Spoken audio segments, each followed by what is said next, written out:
오늘 우리에게 주시는 하나님 말씀입니다. 데살로니가전서 5장 16절에서 18절 말씀, 신약성경 333면에 기록되어 있습니다.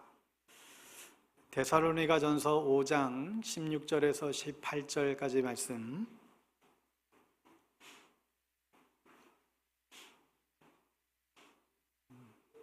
우리 찾으셨으면 한 목소리로 자리에서 일어나셔서 한 목소리로 같이 선포하겠습니다. 18절부터 시작. 항상 기뻐하라, 쉬지 말고 기도하라, 범사에 감사하라. 이것이 그리스도 예수 안에서 너희를 향하신 하나님의 뜻이니라. 아멘. 오늘은 추수감사주일입니다. 한 해를 돌아보며 하나님 앞에 더 깊은 감사의 제사로 나아가는 주일이지요. 매일의 삶에서 감사가 내 영혼을 감싸고 있는지, 아니면 혹시 감사보다는 불평과 분노가 또 나를 사로잡고 있는 건 아닌지 우리의 삶을 뒤돌아볼 필요가 있습니다. 왜냐하면 마귀의 세계에는 감사가 없기 때문에 그렇습니다. 마귀에게 사로잡혀 있는 삶에는 불평과 분노, 시기와 질투만이 있죠. 오늘 하나님의 소원이라고 하는 제목으로 하나님 말씀 전할 때에 여러분 주님의 음성 들을 수 있게 되기를 바랍니다. 어느 드라마 대사인데요, 참 이제 공감이 갔어요. 여기까지 오는데 우연은 단 한 줄도 없었어. 여기까지 오는데 우연은 단 한 줄도 없었어. 오늘 이 시간까지 오는데 우리의 삶에 있어서도, 우리의 인생에 있어서도 우연은 단 한 줄도 없었음을 우리는 고백하게 됩니다. 잘 아시는 은혜의 찬양 가사처럼 내가 누려왔던 모든 것들이, 내가 지나왔던 모든 시간이, 내가 걸어왔던 모든 순간이 당연한 것 아니라 은혜였소. 아멘. 우리가 당연하다고 생각했던 것들은 결코 당연한 것이 아니라 하나님의 축복이고 선물이죠. 우연이 아니라 하나님의 섭리와 은혜로 오늘 우리가 여기 있음을 우리가 고백할 수 있는 이 시간 될 수 있게 되기를 바랍니다. 여러분, 우리는 하나님의 주재권을 날마다 고백하죠. 하나님이 나의 주인 되신 것과 나는 그의 거룩한 신부가 되어 살아가는 것, 그리고 지금도 하나님이 나를 통치하시고 다스리고 있다는 사실을 우리는 고백합니다. 하나님이 나를 지으셨고 예수님이 나를 되사셨기 때문에 만일 누군가 너에게 너의 가치가 얼마나 되느냐 묻는다라고 한다면 우리는 예수님의 피로 우리는 다시 되산 존재가 되기 때문에 우리는 예수님 짤이라고 말할 수 있는 것이죠. 그러니까 우리는 예수님의 가치가 있는 사람들입니다. 예수님께서 우리에게 피를 주고 우리를 되사시면서 우리에게 원하시는 것이 있어요. 우리는 다르게 살아야 된다는 거예요. 바르게 살아야 된다는 것이죠. 왜냐하면 너는 싸구려가 아니니까. 우리는 예수님 짤이니까. 예수님의 피로 주고 산 사람들인데 아무렇게나 대충 살아서는 안 될 존재라는 것입니다. 하나님이 나를 지으셨고 하나님이 나를 되사셨기 때문에 우리는 하나님의 소유, 하나님의 작품임을 우리가 기억하며 하나님께 감사하며 찬양의 삶을 살아가는 것이 마땅합니다. 우리는 흔히 신앙을 생각할 때에 자칫 어떠한 초자연적인 사건과 기적들을 먼저 생각할 수 있습니다. 물론 홍해가 갈라지고 태양이 멈추고 죽은 자가 살아나고 보리떡 5개, 물고기 2마리로 5,000명을 먹이는 그 500이여의 그 기적의 사건들, 수많은 그 기적의 이야기가 성경뿐만 아니라 지금도 현실 속에서 사실 이루어지고 있습니다. 저 자신도 성경에 나타난 수많은 기적의 사건들이 지금도 어제나 오늘이나 동일하게 살아 역사하시는 하나님이시기 때문에 오늘날도 동일하게 일어난다라고 분명히 믿습니다. 그러나 그렇다고 해서 만일 우리가 매일 초자연적인 어떤 사건과 능력에만 목말라 한다면 우리는 잃어버리는 것이 더 많아질 것이라고 생각을 해봅니다. 왜냐하면 우리에게 정말 중요한 것은 기적이 아니라 일상이기 때문에 그래요. 하나님이 필요한 경우 우리에게 기적을 일으켜서 극적이고 아주 신비롭게 우리를 인도하시지만 대부분의 경우는 우리의 일상적인 삶 속에서 우리를 부르시고 우리와 동행하시죠. 성숙한 신앙은 사소하게 보이는 이런 일상에서 하나님의 신비와 기적을 발견하고 감동하고 감격하며 살아가는 삶이라 할 수 있습니다. 우리는 일상 속에 아주 자그마한 것에서부터 하나님의 그 임재와 손길을 느낄 수 있다고 한다면, 여러분 길가의 꽃을 보면서 하나님의 솜씨를 느끼고 하나님의 이 창조 세계를 바라보면서 하나님의 전능하신 손길을 느낄 수 있다면, 아침에 매일 눈을 뜨면서 하나님의 임재를 경험하고 하루를 보내고 여러분 잠자리에 들면서 하나님께 은혜를 고백할 수 있다고 한다면, 여러분은 어떻게 이런 사람을 마귀가 건들 수 있을까요? 우리는 특별한 것에 대해서 감사를 하지만 당연한 것에 대해서는 감사하지 않습니다. 아니, 하루 세끼 먹고 잘 소화하고 건강을 잃지 않는 것, 당연한 것이 사실 아닙니다. 지금도 병실에 누워있는 계신 분들 보면 건강한 것, 우리가 자유롭게 걸어 다닐 수 있는 것, 이것 자체가 얼마나 큰 축복이고 감사인 줄 모르죠. 우리는 사랑하는 가족이 옆에 있고 사랑하며 살 수 있다라고 하는 것이 얼마나 큰 축복인지 잊고 살 때가 많습니다. 그러나 우리 주위의 이 사소한 것들 속에 주님의 사랑과 은총, 그 충만함이 스며들어 있습니다. 이것을 깨닫고 누리는 성도가 그분이야말로 현실에 뿌리 박힌 그런 신앙인이라고 그렇게 믿습니다. 시편 126편 5절 6절에 보면, 눈물을 흘리며 씨를 뿌리는 자는 기쁨으로 거두리로다. 울며 씨를 뿌리러 나가는 자는 반드시 기쁨으로 그 곡식단을 가지고 돌아오리로다. 눈물을 흘린다는 게 뭐예요? 그만큼 삶이 녹록지 않다는 거예요. 울며 씨를 뿌린다는 것은 역시 뭔가 쉽지가 않다는 것 아니겠어요? 그러나 그때 열심히 씨를 뿌리면 반드시 거두게 된다라고 시인은 노래했습니다. 여러분, 삶은 부메랑과 같은 거예요. 삶은 부메랑과 같아서 반드시 뿌린 만큼 거두기 마련인 거예요. 여러분, 언어도 마찬가지죠. 우리의 말하는 언어도 감사의 언어를 심으면 감사의 열매가 맺히고, 불평의 언어를 심으면 불평의 언어가 열매가 맺히게 됩니다. 여러분, 특별히 성도가 해야 될 말이 있고 하지 말아야 될 말이 있습니다. 에베소서 5장 3절 4절 말씀을 볼까요? 에베소서 5장 3절 4절 같이 한번 읽습니다. 시작. 음행과 온갖 더러운 것과 탐욕은 너희 중에서 그 이름조차도 부르지 말라. 이는 성도에게 마땅한 발이라. 누추함과 어리석은 말이나 희롱의 말이 마땅치 아니하니 오히려 감사하는 말을 하라. 여기 보면 음행, 온갖 더러운 것, 탐욕, 그 이름조차도 부르지 말라고 했어요. 누추함, 또 어리석은 말, 희롱의 말을 하지 말래요.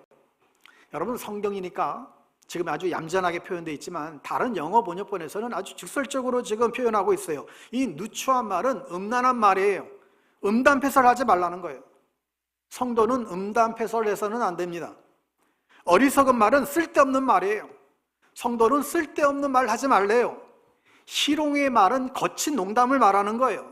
성도는 거친 농담은 하지 않는 편이 좋습니다. 왜 그럴까요? 두 가지 이유를 들 수 있어요. 첫 번째로는 마태복음 5장 11절에 보면, 입으로 들어가는 것이 사람을 더럽게 하는 것이 아니라 입에서 나오는 것이 사람을 더럽게 한다. 그러니까 그런 말을 하게 되면 더러워지기 때문에 하지 말라는 것이죠. 두 번째로 더 중요한 이유가 있어요. 마태복음 12장 36절 37절 여러분 한번 같이 읽을까요? 시작. 내가 너에게 이르노니 사람이 무슨 무익한 말을 하든지 심판날에 이에 대하여 신문을 받으리니 내 말로 의롭다함을 받고 내 말로 정죄함을 받으리라. 우리가 하는 말로 인해서 심판을 받는다는 거예요. 그래서 그런 말들 하지 말아라. 그런데 나는 음담패설이나 어떤 쓸데없는 말도 안 하고 거친 농담도 안 하니까 이걸로 괜찮지, 이걸로 충분하지.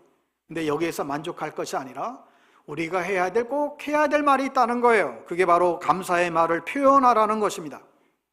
여러분, 감사를 표현한다는 것이 얼마나 중요한지 모릅니다. 누가 그래요? 표현되지 않는 사랑은 사랑이 아니래요. 여러분, 감사도 그래요. 표현되지 않는 감사는 감사가 아니래요. 감사는 말로 표현되어져야 하는 것입니다. 여러분 정말 감사하세요? 그러면 말로 표현을 하세요. 가만히 보면 우리가 예배 시간에 우리가 통성기도도 있고 또 합심해서 찬양하는 시간도 있고, 그런데 합심 감사는 없더라고요. 우리가 마음을 모아서 같이 감사하는 시간이 없는 것 같아요. 여러분, 그런데 사실 음행이나 온갖 더러운 말, 탐욕, 또 음담패설, 쓸데없는 말들, 이런 것들을 하지 말라고 그러는데, 그러면 그 어구상 그 다음에 이어지는 말이 뭐가 나오겠어요? 음담패설 대신에 거룩한 말을 해라. 쓸데없는 말 대신에 꼭 필요한 말을 해라.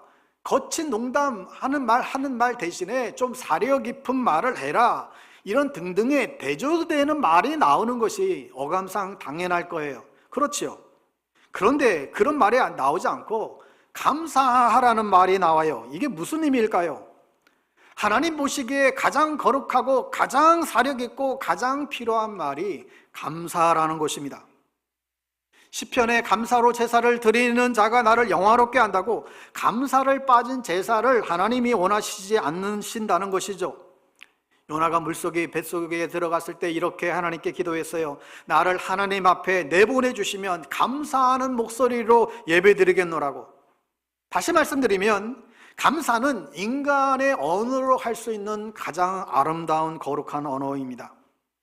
또 하나, 쓸데없는 말에 반대로 성경은 감사하라고 했다면 하나님 보시기에 우리 입에서 나오는 가장 필요한 말이 무엇일까요?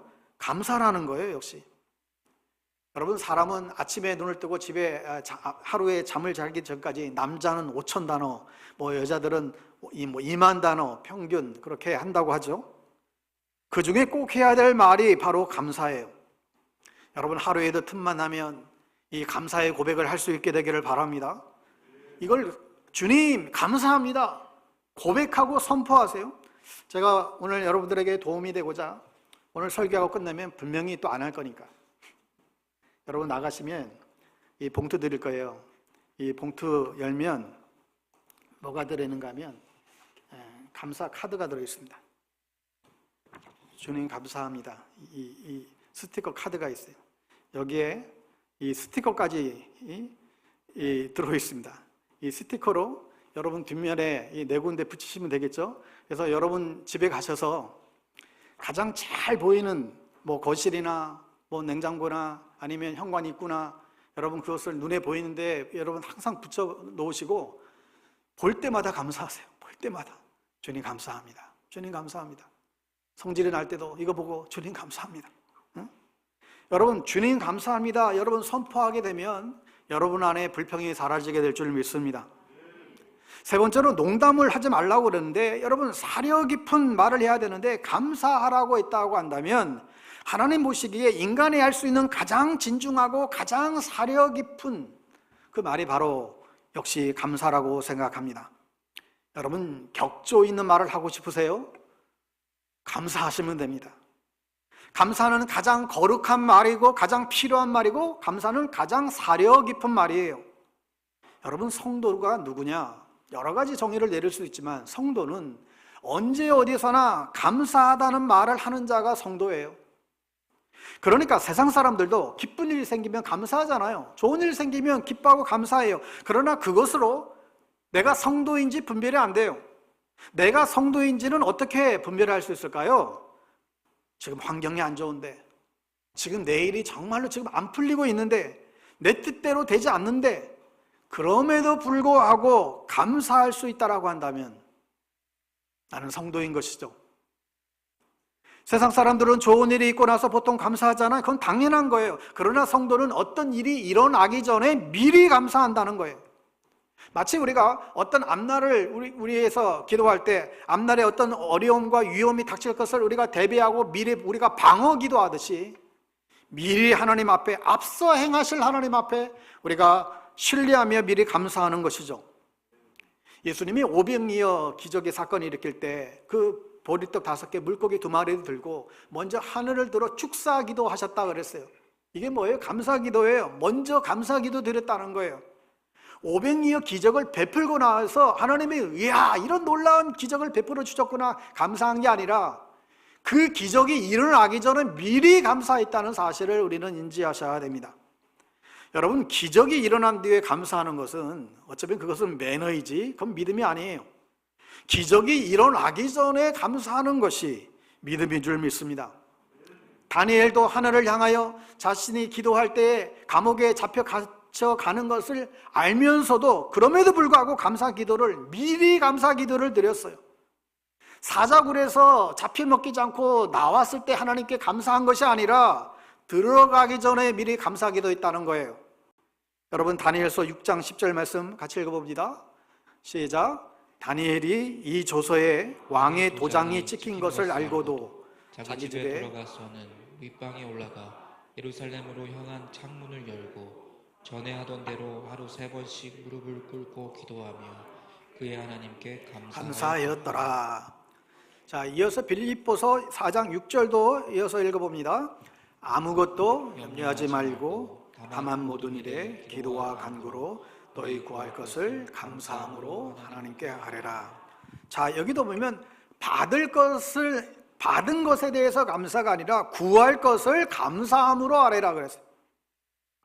여러분, 또한 성도는 하나님께만 감사의 고백이 아니라 어쩌면 만나는 모든 사람들에게 우리는 감사의 말을 하는 자가 성도입니다. 우리 계속 얘기하잖아요. 미인대칭. 누구를 만나면 미소 짓고 인사하고 대화하고 칭찬하는 것, 이게 감사하는 것이죠. 디모데전서 2장 1절에 보면 그러므로 내가 첫째로 권하노니 모든 사람을 위하여 기도와 간구로 너희 구할 것을 감사함으로 하나님께 아뢰라. 여러분, 이게 크리스찬에게 요구되는 것입니다. 우리는 모든 사람들에게 감사하는 자가 되기를 원한다는 거예요. 여러분, 이 시간에 정말 감사하는 사람들, 어떤 사람이 여러분 떠올리시나요? 나에게 감사하는 사람들 어떤 분이 떠올리시느냐요? 여러분의 뭐 아버지십니까? 어머니입니까? 아내인가요? 남편인가요? 아니면 혹 친구들인가요? 아니면 자녀들인가요? 여러분, 오늘 감사함으로 정말 감사함이 떠오르는 사람들, 오늘 가기 전에 꼭 그분들에게 여러분 문자라도 꼭 여러분 보내시기 바라요. 응? 고맙다고, 감사하다고, 그동안 말하지 못해서 미안했다라고, 사랑한다라고, 여러분 이 감사주일에 주변의 사람들에게, 여러분 부모님들에게, 가족들에게 이 표현을 꼭 했으면 좋겠습니다. 그동안 나를 참아주셔서 감사하다고, 자녀들에게도 잘 커져서 고맙다고, 내가 나의 부모님이 되어주셔서 감사하다고, 내 아내에게, 남편에게 여러분 고마움을 표현해 보시기 바랍니다. 감사하면 나도 기쁘고 상대방은 더 기뻐합니다. 여러분, 우리 교회를 다니는 것이 감사하신가요? 방배동 교회에 오신 것을 진심으로 여러분 감사합니다. 여러분들에게, 또 여러분의 셀 리더들에게 감사함을 여러분 고백하십시오. 또 고맙다고 카톡을 보내주세요. 목사님은 하루에 카톡을 많이 받을 테니까 굳이 나까지, 여러분 이런 쓸데없는 생각하지 마시고 보내주세요. 어떻게 하면 우리는 감사를 잘할 수 있을까요? 골로새서 3장 16절에 보면 그리스도의 말씀이 너희 속에 풍성히 거하여 모든 지혜로 피차 가르치며 권면하고 시와 찬송과 신령한 노래를 부르며 감사하는 마음으로 하나님을 찬양하고. 자, 그리스도의 말씀이 너희 속에 풍성히 거할 때에 우리는 비로소 감사하는 자가 된대요. 또 내 입술에서 찬송과 신령한 노래가 감사하는 마음으로 나올 때 우리는 감사하는 자가 될 수 있다라고 그렇게 노래하고 있습니다. 또 17절에 보면 또 무엇을 하든지 말에나 일에나 다 주 예수의 이름으로 하고 그를 힘입어 하나님 아버지께 감사해라. 우리가 주일 할 때 왜 시험 들은가? 말에나 일에나 예수의 이름으로 한 게 아니고 내 이름으로 해서 그래요. 목사님이 몰라준다고 섭섭하고 성도들이 몰라준다고 섭섭하고, 그런데 여러분 예수님의 이름으로 일하면 섭섭할 일이 없습니다. 예수님을 힘입어 내게 능력 주시는 자 안에서 감당하면 감사할 수밖에 없지요. 성도들과 상담하다 보면 이것이 정말 하나님의 뜻인지 잘 모르겠노라고 말씀하시는 경우들이 종종 있습니다. 내가 계속 이 직장을 다녀야 되는 게 맞는지, 내가 지금 이 사람과 교제하고 있는데 이 사람과 지금 결혼해야 되는 게 이게 맞는지, 내가 지금 이 사업을 계속해서 확장하고 해야 될 게 이게 맞는지, 아니면 지금 내가 가던 이걸 다 판을 지금 뒤집어야 이게 맞는지 고민에 사로잡힐 때들이 있죠. 그래서 저에게 마치 답을 달라고 그렇게 요청하는 경우들이 있습니다. 근데 많은 경우 들어보면 잘 모르겠어요, 저도. 어떻게 해야 되는 게 맞는지. 그러나 제가 아는 분명한 한 가지는 있습니다. 뭐예요? 기뻐하라, 기도하라, 감사하라. 여러분, 서울에서 사는 게 하나님의 뜻일까요? 아니면 지방에서 사는 게 하나님의 뜻일까요? 서울에서 살든 지방에 살든 기뻐하고 기도하고 감사하는 것이 하나님의 뜻이죠. 하나님은 자녀인 우리가 슬픔 가운데 살기를 원치 않으세요. 기쁨과 감사 가운데 행복하게 살기를 누구보다도 주님은 원하시죠. 이게 하나님의 뜻입니다. 아내들이요, 남편들이요, 하나님께서 배우자에게 어떻게 하시기를 원하시는지를 아세요? 아내들이요, 남편을 기뻐하고 남편을 위해 기도하고 남편을 주신 하나님께 감사하는 것이 하나님의 뜻이에요. 남편들이요, 아내를 기뻐하고 아내를 위해서 기도하고 아내를 주신 하나님께 감사하는 것이 하나님의 뜻이지요. 우리 교회를 향한 하나님의 뜻이 무엇인지 아시나요? 우리 교회를 향한 하나님의 뜻이 뭘까요? 우리 교회가 장차 재건축해서 아름다운 성전을 건축하는 것이 하나님의 뜻일까요? 그것은 맞을 수도 있고 아닐 수도 있어요. 그러나 우리 교회를 향한 하나님의 분명한 뜻, 하나님의 소원은 간단해요. 이 교회를 기뻐하는 거예요. 이 교회를 위해 기도하는 거예요. 이 교회를 위해서 감사하는 거예요. 교회로 인해서 그냥 감사하는 게 이게 하나님의 뜻이에요. 목회자에 대해서 성도들을 향한 뜻이 무엇일까요? 목회자를 기뻐하는 게 하나님의 뜻이에요. 우리 목사님 어쩌고 저쩌고 흉보는 게 하나님의 뜻이 아니라 우리에게 보내주신 이 목자를 기뻐하는 게 하나님의 뜻이에요. 저 때문에 기쁘세요? 그게 하나님의 뜻이에요. 처음에는 기쁘다가 내 마음에 안 든다고 짜증낸다면 그건 하나님의 뜻이 아니에요. 저를 위해 기도하세요? 저 때문에 감사하세요? 그게 하나님의 뜻이죠. 우리 성도들, 우리 셀 식구들, 여러분의 가족들, 여러분 무한적으로 확대해서 이거 다 적용할 수 있습니다. 시어머니, 시아버지를 위해서 기뻐하고 감사하고 기도하라는 거예요. 그러면 사탄의 뜻은 무엇일까요? 사탄의 뜻은 기뻐하지 않는 거예요. 기도하지 않는 거예요. 감사하지 않는 거예요. 너무나 간단하고 분명합니다. 여러분 공산국가들 잘 보세요. 기쁨이 없어요. 당연히 기도도 없겠죠. 감사도 없는 것 아세요? 마귀가 지배하는 곳에는 기쁨도 기도도 감사도 없어요. 내가 지금 하나님의 뜻 가운데 거하고 있는가, 아니면 나도 모르게 지금 마귀를 따라가고 있는가 너무나 쉽게 분별할 수 있습니다. 내가 지금 이 순간 기뻐하고 기도하고 감사하면 하나님의 뜻 가운데 있는 거예요. 내가 지금 기쁨이 사라졌어요. 내 안에 지금 기도가 사라졌어요. 내 안에 지금 감사가 지금 사라졌어요. 불평과 원망 속에 있다고 한다면 나는 지금 나도 모르게 마귀의 뜻을 쫓아가고 있는 것이죠. 여러분 점검하시기를 바랍니다.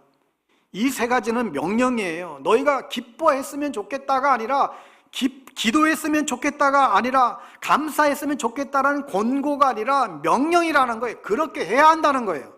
그래서 여러분 이 기도한다라고 하는 것은 의지적인 그런 부분이니까 우리가 의지를 가지고 사실 열심히 우리가 노력해서 할 수 있는데, 여러분 이 기쁨과 이 감사라고 하는 것은 이 감정이기 때문에 여러분 감정은 명령한다고 이게 이루어집니까? 감정은 명령한다고 사실 되는 게 아니잖아요. 내가 지금 뭔가 굉장히 안 좋은 일이 생겨서 지금 슬픔에 잠기는 사람에게 가서 항상 기뻐하라고 그렇게 얘기하면 어떻게 반응하겠어요? 더 기분 상하겠죠? 지금 내가 굉장히 무슨 일에서 잔뜩 화가 나 있는데 그 화가 난 사람에게 아유 범사에 감사하라고 하면 어쩌면 더 짜증을 낼 수 있어요. 사실 슬픔이나 절망이나 낙심과 같은 이런 이 감정의 마음은 내가 원해서 내는 것이 아니라 어떤 나에게 주어진 어떤 상황 때문에 생겨진 감정이잖아요. 여러분 그런데 이 감정은 내가 명령한다고 해결되는 것이 아닙니다. 감정은 여러분 우리 안에 일어나는 이 감정이 나의 명령으로 그것을 해결할 수 있다고 한다면 그건 얼마나 좋겠어요. 슬플 때는 슬퍼하고 기쁠 때는 기뻐할 수 있는 것이 정상적인 우리의 마음 상태이지요. 슬픈데 자꾸 기뻐하라고 한다면 어쩌면 그것은 감정을 조작하는 거예요. 나는 지금 너무나 슬픈데 자꾸만 기뻐하래. 우리의 감정을 조작하라는 것이죠. 그렇게 한다라고 한다면 여러분, 우리의 감정이 조작이 되는 것도 안 되겠지만 자꾸 그렇게 감정을 조작하려고 들게 되면 우리의 마음이, 자신의 내면의 문제가 발생해요. 슬픈데 자꾸 기뻐하려고 한다는 것은 그것은 감정을 조작하려는 것입니다. 여러분, 신앙은 결코 우리의 감정을 인위적으로 조작하는 것이 아닙니다. 가끔 그렇게 우리의 감정을 인위적으로 조작하는 사람들이 있어요. 광신도들이에요. 이단들이 이걸 잘해요. 사람들의 마음을 아주 그냥 후려서 자기들이 원하는 방향으로 막 끌고 가는 경우들이 있습니다. 그러나 참된 신앙은 절대로 감정을 조작하는 것이 아닙니다. 그렇다고 해서 감정을 무시하는 것도 결코 아니에요. 신앙은 감정을 굉장히 중요하게 여기죠. 하지만 그 감정을 조작하진 않아요. 오히려 우리가 가지고 있는 감정을 그대로 주님 앞에 가지고 나아가 우리의 이 감정을 변화시켜 주시기를 우리는 구하게 되죠. 힘들면 힘들대로 주님 앞에 나오고 슬프면 슬픈 대로 우리는 주님께 나와야 돼요. 이게 정상적인 신앙생활이에요. 힘들면 하나님 너무 힘들어요. 괴로우면 주님 너무 괴로워요. 슬퍼요. 또 다른 지체들에게 내가 너무나 지금 어렵다고 힘들다고 괴롭다고 그렇게 말하고 기도를 부탁하고 중보를 요청하고, 여러분, 이것이 정상이지 힘든데도 나는 아무런 일이 없는 것처럼, 안 그런 것처럼, 여러분, 그렇게 하는 것이 믿음이 강한 게 아닙니다. 그렇다면 오늘 말씀은 무엇을 의미합니까? 바로 영적 태도를 가리키는 말씀이에요. 감정이 아니라 영적 태도예요. 항상 기뻐하는 것, 쉬지 말고 기도하는 것, 범사에 감사하라고 하는 것은 모두 영적 태도와 영적 방향성에 관한 문제입니다. 그렇다고 한다면 바른 영적 태도와 방향성이 무엇일까요? 그것은, 감사는 상황이 좋을 때 느끼는 감정이 아니라 영적 결단과 선택이라는 것이죠. 사람들은 뭔가 일이 잘 되거나 자신이 자기 뜻대로 잘 풀리면 감사하다고 하잖아요. 그런 것은 누구나 할 수 있는 그런 보통의 감사예요. 여러분, 그런데 그것을 거꾸로 한번 생각해 보시면 어떻게 됩니까? 일이 잘 안 되면 감사하지 않는다는 것이 되는 것이죠. 내 뜻대로 안 되면 감사가 없어져 버려요. 하지만 성경이 말하는 감사는 그런 식으로 상황에 따라서 내가 느끼는 그런 감정이 아니라 내게 주어진 상황을 하나님의 시각으로 해석하는 영적 결단과 선택을 말하고 있습니다. 하나님의 눈과 하나님의 마음과 하나님의 생각으로 사물과 사람을 바라보는, 모든 사건을 바라보는 거예요. 여러분, 오늘 추수감사주일에 범사에 감사하라고 하는 말이 무슨 뜻이라고 생각이 되십니까? 어떤 일이 우리 삶 가운데 우리의 인생에 벌어져도, 어떤 벼락 맞는 일이 벌어진다 할지라도 모든 일에 그냥 무조건 감사하라고 하는 말일까요? 슬픈 일을 당하고 해서 정말 괴로워하는데 그것으로 인해서 감사하라고 하면 어쩌면 그건 감정 조작인 것이죠. 이 말씀은 내게 일어나는 모든 일들 가운데에 감사할 제목을 찾아내라는 뜻입니다. 그러니까 이건 선택과 결단의 문제예요. 감정의 문제가 아니에요. 범사에 감사하라고 하는 말은 지금 나쁜 일이 일어났지만 그래도 그것으로 인해서 무조건 감사하라는 것이 아니라 그 나쁜 일들 가운데서도 내 삶 속에 일어나는 어떤 일들 속에서도 그 속에서 감사의 거리를 찾으라고 말씀하고 있습니다. 반드시 아무리 우리가 슬픈 일을 당해도 그 속에 감사의 거리가 있으니까 그 감사거리를 찾으라는 거예요. 왜요? 하나님이 그걸 약속해 주셨대요. 우리 예수 믿는 사람들에게 우리가 어떤 상황이 있든지 그 감사의 거리를 하나님이 숨겨 놓았다라고 약속하셨다라는 거예요. 여러분, 이것이 오늘 본문에서 말하는 감사 명령입니다. 여러분, 살다 보면 우리가 수많은 일들을 우리가 겪고 살아가죠.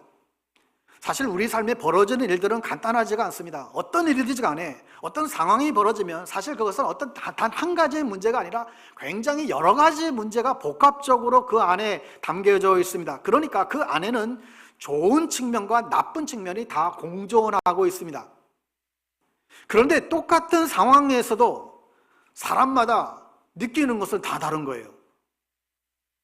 똑같은 일이 벌어졌는데 어떤 사람은 굳건히 그것을 잘 버티고 어떤 사람은 그냥 그것 때문에 무너져요. 왜 그래요? 똑같은 일을 당해도 버티고 이기는 사람은 거기서 감사할 제목을 찾아내는 사람이에요. 그러나 무너지는 사람은 그 상황에서 안 좋은 것만 보는 것이죠. 붙드는 것이 다르니까 반응이 달라지는 것입니다. 여러분, 정말 안타깝게도 대부분의 사람들은 좋은 것보다는 부정적인 것 몇 가지를 붙들고 거기에 사로잡혀서 마음의 평안과 기쁨과 감사와 이 모든 것을 다 잃어버리고 살아가는 사람들이 많습니다. 여러분, 이것은 정말 안타까운 일이에요. 그렇게 되면 어떻게 됩니까? 인생의 아름답고 향기로운 게 아니라 마치 정말 그 끝없는 하수처리장과 같은, 내 안에 정말 피하고 더럽고 정말 내쳐버리고 싶은 그런 문제들만 계속 껴안고 살아가는 그런 인생이 되기 십상이죠.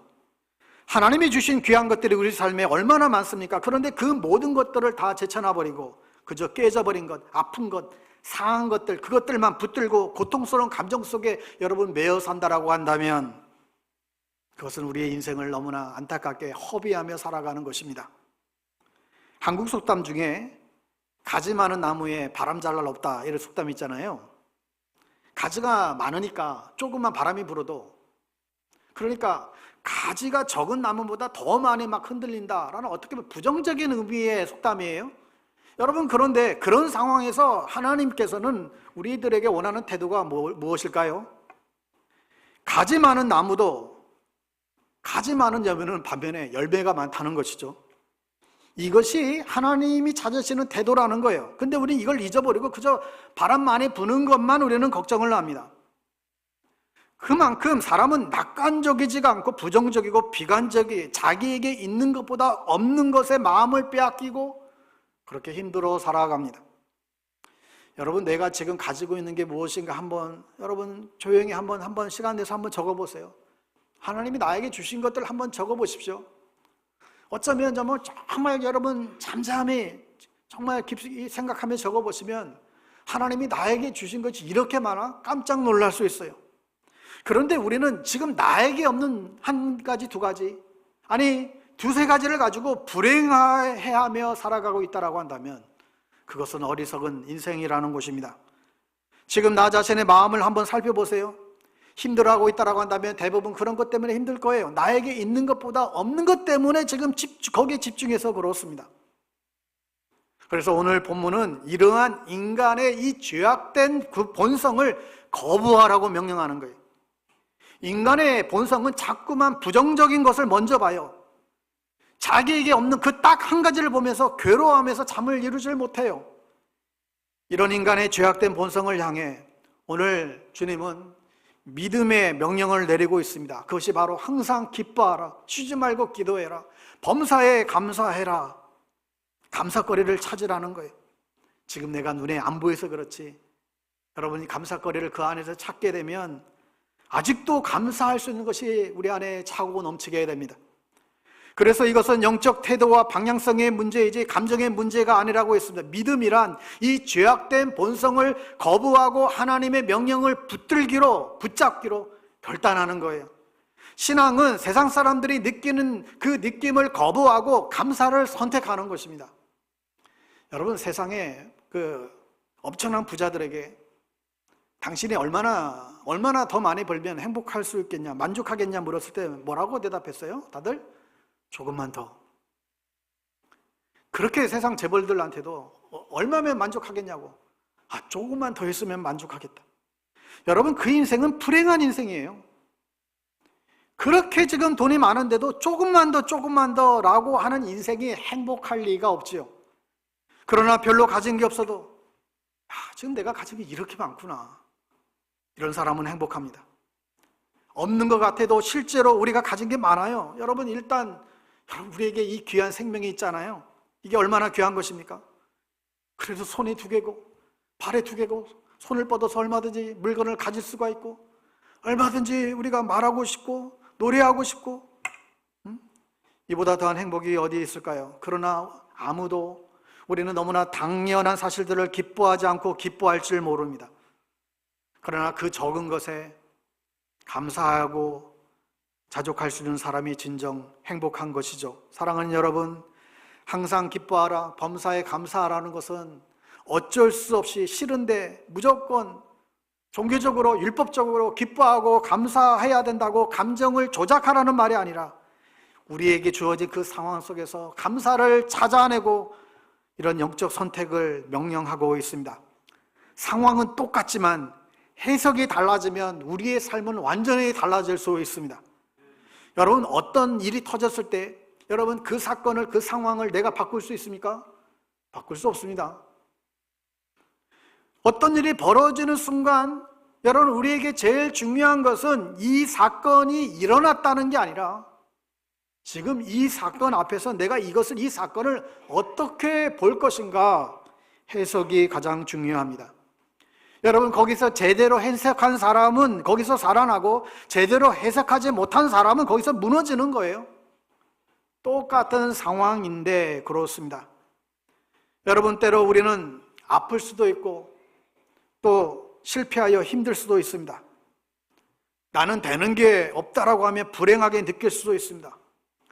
저 사람은 저렇게 사업만 하면 저렇게 성공하는데 나는 왜 이렇게 잘 안 될까? 저 사람은 직장에서 그냥 승승장구 승진하는데 나는 말년이 이걸 벗어나지를 못할까? 저 친구는 학교에서 저렇게 잘 나가는데 나는 왜 이렇게 안 풀리나? 여러 가지 느낌이 들 수는 있습니다. 여러분, 그러나 그것이 내 삶 자체라고 여러분 정의하지 말라는 것입니다. 혹시 이렇게 생각하십니까? 내 삶은 원래 이렇게 재수가 없어. 내 인생은 처음부터 꼬인 인생이야. 내 삶은 원래 되는 게 없어. 나는 내 인생은 원래부터 외로운 인생이야. 하나님을 믿는 사람들은 이렇게 말하지 말라는 거예요. 비록 그렇게 느끼는 순간이 올 수는 있지만 결국 내 삶을 향한 하나님의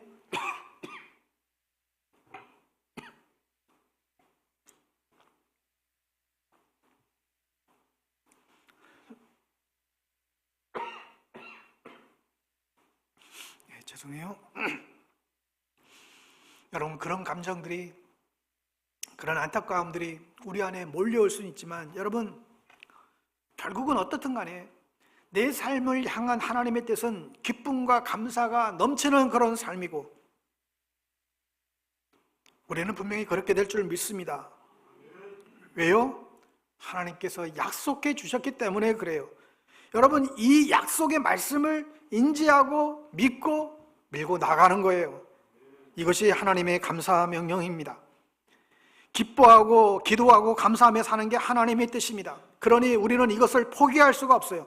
여러분, 만약에 기뻐하고 기도하고 감사하라고 하는데 도저히 내 마음에 기뻐하고 감사하고 기도할 수 없는 그런 마음의 상태가 여러분 안에 그대로 있으신다고 한다면 여러분 그 감정의 그 상태에 머물러 있지 마시고 예수의 이름으로 명령하세요. 이 모든 잘못된 것들을 내게서 떠나라. 여러분, 명령하세요. 그럼 떠날 것입니다. 왜요? 기뻐하고 감사하고 기도하는 것이 하나님의 뜻이니까 그래요. 지금 내 마음이 분하고 억울하세요? 그것들을 향하여 나가라고 명령하십시오. 두렵고 고통스럽습니까? 어떤 열등감이 느껴지고 괴롭습니까? 그것들을 나가라고 명령하세요. 그러면 주님의 이름으로 떠나게 될 줄 믿습니다. 그런데 아무리 예수 이름으로 나가라고 떠나라고 외쳐도 조금도 내 삶이 유동치가 않아요. 그럴 때 어떻게 해야 될까요? 기다려야 되는 거예요. 그때 부정적인 감정이 진짜처럼 보이지만 그게 진짜가 아니에요. 그런 속임수예요. 절대 여러분 그런 감정에 사로잡혀서 그때 중요한 결정을 내리지 말고 기다려야 됩니다. 부정적인 감정에 사로잡혀 있을 때 중요한 결정을 내리게 되면 반드시 나중에 후회하게 돼요. 여러분, 우리가 살아가면서 가끔 짜증나고 신경질 날 때가 있어요. 그렇죠? 왜 짜증과 신경질이 날까요? 내 뜻대로 안 돼서 그래요. 내 생각대로 안 돼서 그런 거잖아요.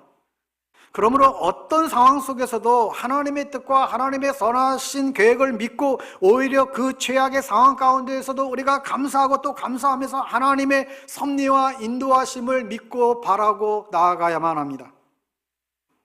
지금까지 여러분의 인생이 혹 인생의 전반전이라고 한다면, 여러분의 인생의 전반전을 불평하고 시기와 원망으로 살았다고 한다면, 여러분의 남아있는 인생의 후반전은 여러분 감사와 기쁨과 찬양으로 인생의 후반전을 여러분 다시 살아갈 수 있게 되기를 바랍니다. 여러분의 삶 속에 하나님의 뜻이 이루어지게 되기를 주의 이름으로 축원합니다. 우리 찬양하고 우리 기도로 나가겠습니다. 그날의 도적같이 우리 찬양인데요, 여러분 잘 알지도 못하고 헷갈리는 하나님의 뜻을 굳이 알려고 하지 마시고, 이미 분명하고 명확하게 우리에게 말씀해 주신 하나님의 뜻, 기뻐해라, 기도해라, 감사해라, 오늘 이거 붙들고 여러분 나아갑시다. 아무리 힘들고 어려운 상황 속에서도 하나님의 선하신 뜻을 여러분 찾아보십시오. 어떤 상황 속에서도 감사하기를 여러분 선택하십시오. 불행으로 그 감정으로 느낌 가득했던 여러분의 삶에 작은 천국, 행복이 시작이 될 것입니다. 우리가 말씀 기억하며 오늘 이 찬양으로 하나님께 고백하며 나가기 원합니다.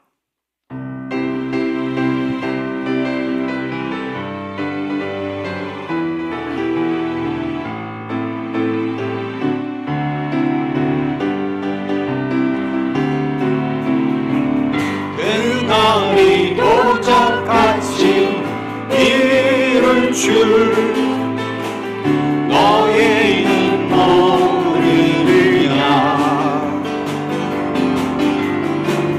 늘 깨어 있으라, 잠들지 말아라, 주님과 동행하라. 항상 기뻐하라, 쉬지 말고 기도하라, 범사에 감사하라. 이는 예수 안에서 너희에게 향하신 하나님 뜻이니라. 평강의 하나님이 너희를 거룩하게 하시고 온 몸과 영혼이 주 오실 그날에 금없기 원하노라. 항상 기뻐하라, 쉬지 말고 기도하라, 범사에 감사하라. 이는 예수 안에서 너희에게 향하신 하나님 뜻이니라. 항상 기뻐하라, 항상 기뻐하라, 쉬지 말고 기도하라, 범사에 감사하라. 이는 예수 안에서 너희에게 향하신 하나님 뜻이니라. 여러분 이 시간 우리 짧게라도 오늘은 정말 통성으로 우리 감사기도 하시기 바랍니다. 내 삶 속에서 기뻐해라, 기도해라, 감사해라고 오늘 우리에게 하나님의 뜻, 하나님의 소원을 말씀해 주셨는데, 하나님 이 뜻이 우리의 삶에 이루어지기를 원합니다. 그리고 1년 동안, 한 해 동안 지켜주신 그 은혜, 이것도 감사하고 저것도 감사하고 감사할 것들 하나님 앞에 고백하며 감사의 기도로 하나님께 나가기 원합니다. 기도하겠습니다. 하나님 아버지, 주님, 우리가 주님 앞에 감사할 수 있도록 여러 가지로 하나님 은혜 주셔서 감사합니다. 하나님, 우리가 낙심 가운데서도 절망 가운데서도 우리가 바라볼 수 있는 대상, 우리가 찾을 수 있는 대상, 우리가 부를 수 있는 주님의 이름이 있어서 너무나 감사합니다. 어떤 상황 속에서도 우리를 놓지 아니하시는 그 주님으로 인하여 감사합니다. 오 아버지 하나님, 한 해를 돌아보고 우리의 삶을 돌아볼 때 하나님 때때로 이미 우리 가운데 베풀어 주신 그 놀라운 은혜들을 우리가 놓쳐버리고, 우리 가운데 이미 허락하신 그 풍족한 그 은총들을 이유를 우리가 놓쳐버리고 나에게 없는 그 한 가지 때문에, 나에게 없는 그 한 가지 결핍 때문에 내 인생 자체를 저주하고 내 인생 자체를 실패자로 여기며 살아갔던 하나님, 우리의 어리석음들을 주여 불쌍히 여겨 주시옵시고, 하나님 우리의 삶의 진정 감사로 인한 삶의 기적들이 나타날 수 있도록 오 하나님 아버지 은혜를 더하여 주시옵소서. 주여, 주여 도와주시고, 주님, 주님 도와주시고, 주님 은총을 덧입혀 주시옵소서. 예수님 이름으로 기도합니다. 하나님 아버지, 우리가 어떤 상황 속에서도, 어떤 환경 속에서도 기도하게 하시고 감사하게 하셔서 사탄의 어떤 유혹 가운데에 넘어가는 저희들 되지 않게 하여 주시옵소서. 오 아버지 하나님, 때때로 절망으로 치닫는 우리의 삶이 있습니다. 하나님, 정말 내 뜻대로 되어지지 않는 여러 가지 삶의 환경들이 있습니다. 하나님, 그럼에도 불구하고 그 안에 감추어진 하나님의 그 놀라운 비밀들을 저희들 발견할 수 있도록 주님 도와주시고, 감사거리들을 찾아내게 하여 주시옵시고, 오 아버지, 그로 인하여 내 입술에 항상 감사의 말과 감사의 고백과 감사의 언어들이 선포되어질 수 있도록 은혜 더하여 주시옵소서. 예수님의 이름으로 기도합니다. 아멘. 모두 자리에서 일어나셔서 우리 파송 찬양으로 예배 마치겠습니다.